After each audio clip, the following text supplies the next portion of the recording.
శ్రీగురుభ్యో నమ. గురుబ్రహ్మ గురువిష్ణు గురుదేవ మహేశ్వర గురు సాక్షాత్ పరబ్రహ్మ తస్మై శ్రీ గురవే నమ. సదాశివసమారంభం వ్యాసశంకర మధ్యమాం అస్మదాచార్యపర్యంతం వందే గురు పరంపరాం. నారాయణం నమస్కృత్య నరం చైవ నరోత్తం దేవీం సరస్వన్యాసం తతో జయముదీరయేత్.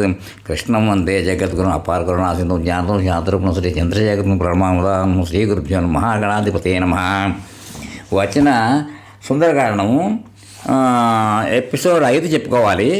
ఎపిసోడ్ 4లో ఏం చెప్పుకున్నామంటే, అనంతరము ప్రాజ్ఞుడును తేజస్వియునైన హనుమంతుడు అట్లు నేల కొరిగిన ఆ రాక్షసుని చూచి స్త్రీ అని భావించి ఆమెను దయదలచాను. ఇక్కడతో చెప్పుకున్నాం. ఇప్పుడు ఎపిసోడ్ 5.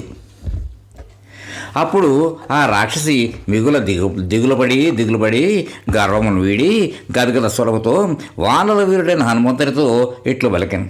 ఓ మహాబాహు అనుగ్రహింపు, ఓ కపీశ్వర కాపాడము, ఓ మహాపురుష ధీరులైన మహాబలశాలులు స్త్రీవధ చేయరాదు అను నియమమునకు కట్టుబడి ఉందురు. ఓ వానరోత్తమ, నేను సాక్షాత్తుగా లంకాధిదేవతను, మహాబలశాలివైన ఓ వీరుడా, నీ పరాక్రమం చేత నేను జయించబడి తిని. ఓ కపీశ్వర, నేను చెప్పేది ఈ మాట తథ్యము వినుము. పూర్వము బ్రహ్మదేవుడు నాకు ఒక వరమొసగను. అదేమనగా, ఒక వానరుడు నిన్ను తన పరాక్రమం చేత జయించినప్పుడు రాక్షసులకు కీడు మూడునని నీవెరింగుము. ఓ సౌమ్య, నీ దర్శనమొకటి వలన నేడు ఆ సమయము ఆసన్నమైనట్లే. బ్రహ్మ పలికిన మాట సత్యమై తీరును, దానికి తిరుగుండదు. దురాత్ముడును రాక్షసరాజునైన రావణునకు రాక్షసులందరికీ సీతానిమిత్తముగా వినాశకాలము దాపురించినది. అందువలన ఓ కపిశ్రేష్ఠ, రావణుడు పరిపాలించుతున్న ఈ లంకాపురిని ప్రవేశించి నీవు తలపెట్టిన కార్యములనన్నింటినీ నిర్వహింపు. ఓ కపీశ్వర, శాపమునకు గురి అయి రావణుడిచే పరిపాలింపడుతున్న ఈ సుందర నగరమును ప్రవేశింపము. హాయిగా వెళ్ళి స్వేచ్ఛగా నిరాటంకంగా పరమసాధ్వి అయిన జానకికై అంతటను వెతుకుము. ఆ విధముగా హనుమంతుడు తన పరాక్రమ చేత ఆ పురాధిదేవతను జయించి ముఖ్యద్వారము నుండి కాక అద్వారం అంటే ప్రాకారం నుండి దుమికి లంకానగరమున అడుగిడిగాను. నీతి శాస్త్రంలో చెప్పబడిన విశేషం ఏమిటంటే, శత్రువు యొక్క గ్రామమును కానీ నగరమును కానీ పట్టణమును కానీ విశేష సమయమున ముఖద్వారం నుండి ప్రవేశింపరాదు. సత్యసంపన్నుడైన ఆ మారుతి శత్రువుల శిరము పైన ఎడమ పాదమును ఉంచెను. బృహస్పతి వచనముగా అంటే చెప్పినట్టుగా ఆ మహాకవి రాజమార్గమును అనుసరించుతూ రమ్యమైన ఆ లంకాపురిలోనికి వెళ్ళాను. రాక్షసుల గృహములలో కొన్ని చిత్ర విచిత్ర ఆకారములు కలిగి పద్మ స్వస్తిక చిహ్నములతోనూ వర్ధమాన నామక ఆకృతులతోనూ వెలసిల్లుతుండెను. అంతటను అట్టి రమ్యహార్యములతో ఆ లంక నిరుపమానముండెను. సుగ్రీవ సచివుడు స్వామికారి శాసన దక్షకుడు అయిన హనుమంతుడు రామకార్యార్థము సంచరిస్తూ చిత్రమాల్యాభరణములతో అలవారుతున్న ఆ లంకాపురిని చూచి మిక్కిలి ఆనందించను. ఆ పావని ప్రతి గృహమును పరికించుతూ ముందునకు సాగుతుండెను. అతడి గృహములు ఒకదానిగట్టే మరొకటి చిత్ర విచిత్రమైన ఆకారములు కలిగి ఉండెను. అందు స్త్రీల యొక్క మధురమైన సంగీతమును మారుతి వినిన. అట్లే ఆ గృహములందు స్త్రీల వడ్డాళపు గజ్జల సవరణలను కాలి అందెల ధ్వనులను మారుతి వినడం. ఆ హనుమంతుడు వేదాధ్యయన నిరతులైన రాక్షసులను సంయుక్తముగా రావణ స్తుతులు ఉనర్చువాడి గర్జించుతున్న రాక్షసులను చూచెను. నగరం యొక్క నడిబొడ్డున సేనానివేశమునందు రాజమార్గమున చుట్టూను చేరిన గొప్ప రాక్షస బలములను రావణ యొక్క పెక్కుమంది గూఢచారులను అతడు చూచెను. ఆ నగరం నందలి యజ్ఞ దీక్షా నిమగ్నులను జడలు ధరించిన వారిని, శిరో మండలముగా ఆవించుకున్న వారిని, వృషభచర్మమును వస్త్రములుగా ధరించిన వారిని అతడు చూచెను. దర్భలను పిడికళ్లలో ధరించి వాటిని మంత్రించి ఆయుధములుగా శత్రువులపై ప్రయోగించు వారిని, యజ్ఞకుండలములందు హోమములు అమర్చి కృత్యాల శక్తులను పొంది వాటిని పరులపై ప్రయోగించు వారిని అతడు వీక్షించను. కోటాట ఆయుధములను, ఇనప గుదియలను, దండాయుధములను ధరించిన వారిని, ఒంటి కంటి వారిని, ఒంటి చెవి వారిని, వేలాడుతున్న పొట్టలు, స్తనములు గల వారిని, భయంకర ఆకారులను, వంకర మూతులు గల వారిని, వికృతాకారులను, పొట్టివారిని, ధనస్సులను, ఖడ్గములను, శతఘ్నులను, ఇనుపదండములను ధరించిన వారిని, గట్టి పరిహలంటే ఇనపగట్ల గుదియలను చేబూరిన వారిని, ఉజ్వలమైన విచిత్ర కవచములను ధరించిన వారిని ఆ హనుమంతుడు వీక్షించను. అతడు ఆ రాక్షసులో కొందరు మిక్కిలు లావుగా కానీ సన్నముగా కానీ కాక మధ్యస్థంగాను ఉండేది.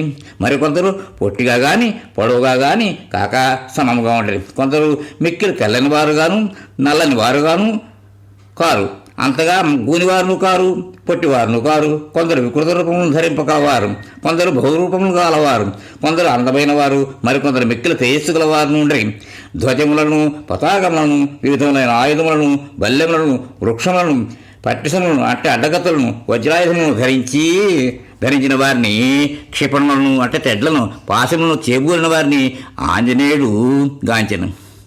పూలమాలలు ధరించిన వారిని, సుగంధ ద్రవ్యములను అలదుకొన్న వారిని, చక్కని ఆభరణములు దాల్చిన వారిని, నానా విధములైన వేషములు ధరించిన వారిని, స్వేచ్ఛగా సంచరిస్తున్న పెక్కుమందిని, పదునైన శూలములను, వజ్రాయుధములను ధరించిన మహాబలశాలులను హనుమంతుడు గాంచెను. అంతఃపుర ప్రాంగణమున మధ్య భాగమున రావణుని ఆజ్ఞానుసారము సావధానులై ఉన్న వేల కొద్ది సైనికులను అతడు చూచెను. అంతటా విశాలమైన బంగారు సింహద్వారము గల రావణుని ప్రాసాదము అతడు వీక్షించను. వైభవోపేతమైన మహాభవనము చుట్టూను దుర్గమమైన ప్రాకారంతోనూ అగర్తలతో నిర్మితమై సంరక్షింపబడుతున్న మహాభవనమును కపీశ్వరుడు దర్శించను. రావణుని యొక్క మహాప్రసాదము స్వర్గ వైభవతుల్యమై దివ్యములైన నాదములతో ప్రతిధ్వనించుతూ ఉండెను. అది రమ్యమైన ముఖద్వారము కలిగి మహావీరులను రాక్షసులు చెప్పే విధములుగా రక్షింపబడుతూ ఉండెను. అయినప్పటికీ ఆ రావణాంతపురమున ఆంజనేయుడు ప్రవేశించెను. ఆ రావణాంతపురమున తప్తకాంచన ప్రాకారంతో వెలసిల్లుతూ ఉండేది. ఆ రావణాంతపురం తప్తకాంచన ప్రాకారంతో వెలసిల్లుతున్నాం. అందరి లోపల భాగము అమూల్యమైన ముత్యములతో మణులతో అలంకృతమై ఉండడం. శ్రేష్టమైన కాల అగరు చందన పరిమళములను అది వెదతలుచూ ఉండను. అట్టి అంతఃపురమున ఆ కపివరుడు అడిగిడను. అనంతరము హనుమంతుడు చల్లని కిరణముతో దేదీప్యమానుగా ప్రకాశించు హాయని గూర్చుతుల చంద్రుని గాంచెను. అమృత కిరణుడు లోకుల పాపమును నాటి దుఃఖమును నశింపజేస్తున్న వాడును, మహాసముద్రమును సైతం వృద్ధి పొందించుతున్న వాడునైన చంద్రుడు ఆకాశముల పైకి వచ్చుతుండగా ఆ మారుతి దర్శించను. అందరికీ ఆనందావహముగు ప్రదోషకాలము సీతాన్వేషణ తత్పరుడ హనుమంతులకు స్వర్గసుఖదాయకమయ్యను. ఐశ్వర్యము, ధర్మము, సత్కీర్తి, ఉత్తమ సంపద, నిర్మల జ్ఞానము, సంపూర్ణ వైరాగ్యము ఈ ఆరును గలవాడు భగవంతుడు. షడ్గుణైశ్వర్య సంపన్నుడైన హనుమంతులకు భగవత్ స్వరూపమైన ఈ ప్రదోషకాలము స్వర్గతుల్యమైన సుఖ ఆనందములను కూర్చెను. వీణాతంత్రి రాములు వీరుల విందుగా వెంపసాగాం.